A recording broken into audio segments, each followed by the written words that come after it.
चलो ना कहीं घूमने चलते हैं। हमारी शादी को इतने महीने हो गए हैं और हम दोनों कहीं घूमने नहीं गए।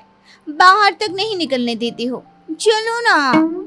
अब आज नहीं, फिर कभी चलते हैं। आज ना मुझे बहुत काम है। वैसे तुम्हें कितनी बार बोला है घर से बाहर जाने का ना सोचा करो। तुम नहीं जानती दुनिया कैसी है। तुमसे जब भी कहीं घूमने जाने के लिए बोलती हूँ तुम यही बोलती हो। अरे तो फिर कब चलेंगे? और कैसी है दुनिया ये देखूंगी नहीं तो पता कैसे चलेगा। स्कूल से निकली ही थी कि पापा ने बालिग होते हुए भी शादी करवा दी। कहीं जाने को कहो तो कहते थे दूल्हे के साथ जाना, और अब दूल्हा भी ऐसा ही मिला है। पत्नी को रोता देख पति को दया आ जाती है। सच में आज बहुत थक गया हूँ। ऐसा करता है कल चले? ठीक है, लेकिन कल के बाद कोई बहाना नहीं, समझे ना। पति परेशान रहता है। सोचता है भला की खूबसूरत बीवी को अगर बाहर ले जाएगा और कहीं दुनिया की नजर लग गई तो? अरे कोई मेरी बीवी को बहला कर मुझसे दूर कर देगा तो क्या? अगले दिन दोनों पति पत्नी घूमने जाते हैं तो उन्हें कुछ आस पड़ोस की औरतें देखती है। अरे आज दीपक और उसकी लुगाई की सवारी कहाँ जा रही है? अरे आज तो गली में चांद निकल आया, वो भी दिन में। और कहाँ घूमने जा रहे हैं? शादी हुई इतने महीने हो गए हैं तो सोचा आज एक साथ घूमने चले। क्यों, गलत है क्या उसमें? अरे इतनी सुंदर बीवी के होते हुए कोई कैसे घूमने ना जाए? आखिर पूरे गांव को भी तो दिखाना है कि गांव की सबसे खूबसूरत बीवी मेरी है। क्यों दीपक, सही कहा ना? नहीं काकी, ऐसी कोई बात नहीं है। कौन अपनी बीवी की खूबसूरती की नुमाइश करता है? अरे तो क्या हुआ अगर वो सबको दिखाना चाहता है। वैसे भी हर आदमी की किस्मत थोड़ी ना होती है दीपक की किस्मत जैसी कि सबसे खूबसूरत लड़की उसकी बीवी बन जाए। काकी ऐसा ना बोलो, मैं जितनी खूबसूरत हूँ ना, मेरा दीपक उतना ही समझदार और सुलझा हुआ है। उसने मुझसे शादी मेरी खूबसूरती देखकर थोड़ी ना की थी, अपने लिए मेरा प्यार देखकर किया। क्यों दीपू, सच कहा ना मैंने? हाँ बिल्कुल सच मेरी बुलबुल। कुछ दिनों बाद पति अपने दफ्तर काम पर जाता है। मैंने सुना है वो अपना दीपक नहीं है, उसकी शादी हमारे गांव की सुंदरी कोमल से हुई है। क्यों सच्ची? ऐसी बात है तो दीपक की तो लॉटरी लग गई। अरे क्या किस्मत है उस लड़के की, इतनी अच्छी नौकरी और घर में सुंदर सी छोकरी। अरे लड़के की तो लाइफ सेट है।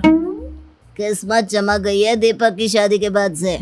अरे कैसे ना चमके, सब कोमल की वजह से, नहीं तो तुम्हें लगता उसे कोई पूछता भी होगा। हाँ ये तो सही कहा, जिसकी बीवी कोमल जैसी हो उससे कौन बात नहीं करना चाहेगा।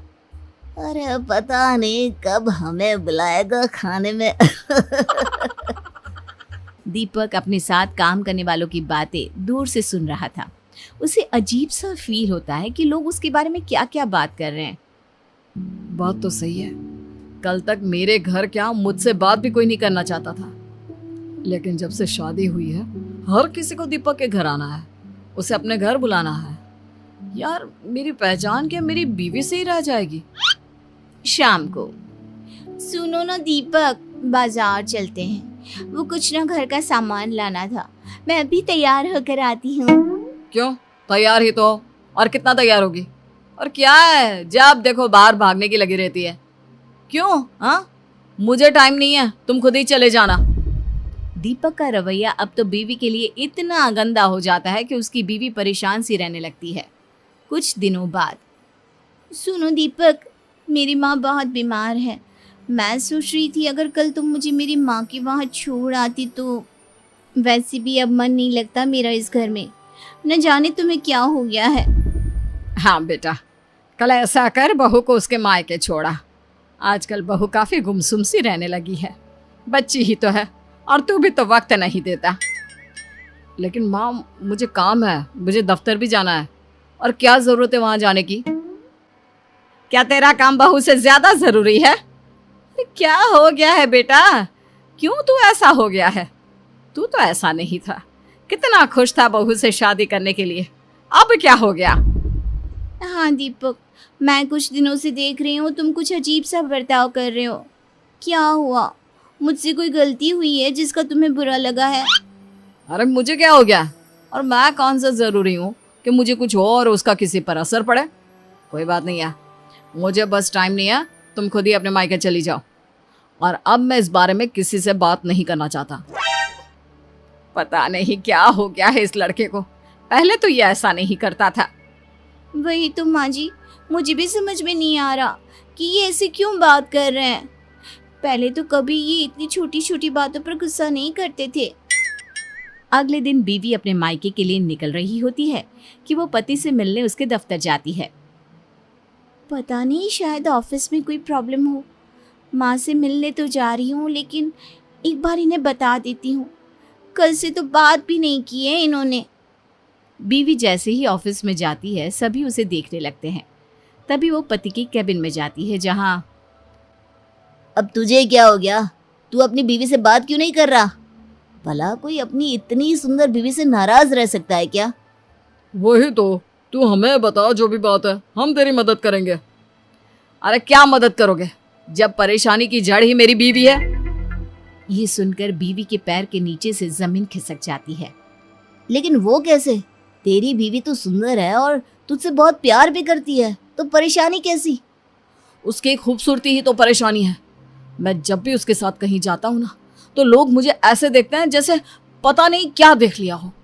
शुरू शुरू में तो मुझे अच्छा लगता था, लेकिन जब लोगों के मन की बात जानी ना कि असली बात क्या है, तब मुझे बहुत बुरा लगा। लोग मेरे बारे में एक ही चीज़ सोचते हैं कि मेरी कितनी अच्छी किस्मत है, मुझे कोमल जैसी खूबसूरत बीवी मिली। लोगों को यकीन नहीं होता कि मेरे जैसे को कोमल जैसी बीवी मिल सकती है। लोगों को ऐसा लगता है कि मैं कोमल के लायक नहीं, मैंने कोमल को फंसाया है।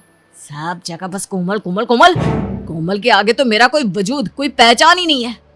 अगर कोमल मेरी बीवी नहीं होती ना, तो आज मेरी जिंदगी ऐसी नहीं होती। मुझे कभी कभार ऐसा लगता है जैसे मैंने अपनी जिंदगी में कभी मेहनत ही नहीं करी, सब काम कोमल की खूबसूरती ने करा है। मेरी मेहनत की तो कहीं बात ही नहीं आती। कोमल पति की बात सुनकर रोने लगती है। तभी उसके दोस्त की नजर कोमल पर पड़ती है। अगर सारी परेशानी की जड़ मैं ही हूँ, तो मैं अपना चेहरा प्लास्टिक सर्जरी से खराब करवा लेती हूँ। हाँ, यही ठीक होगा। और अच्छा ही हुआ तुमने सुन लिया, वरना मैं तुम्हें ये सब कभी नहीं कह पाता। कोमल वहां से जाने लगता है कि रुकिए भाभी, कैसी बात कर रही हैं आप? सभी दोस्त मिलकर पति को समझाते हैं और फिर मुझे माफ कर दो। पति के लिए पत्नी की तारीफ और पत्नी के लिए पति की तारीफ ही असली सफलता है। मुझे माफ कर दो। उम्मीद है कि आपको हमारी ये कहानी पसंद आई होगी। कृपया हमारे चैनल को सब्सक्राइब करें और सभी अपडेट्स के लिए बेल आइकन जरूर क्लिक करें। और हाँ, वीडियो लाइक और शेयर करना मत भूलिएगा। Bye bye.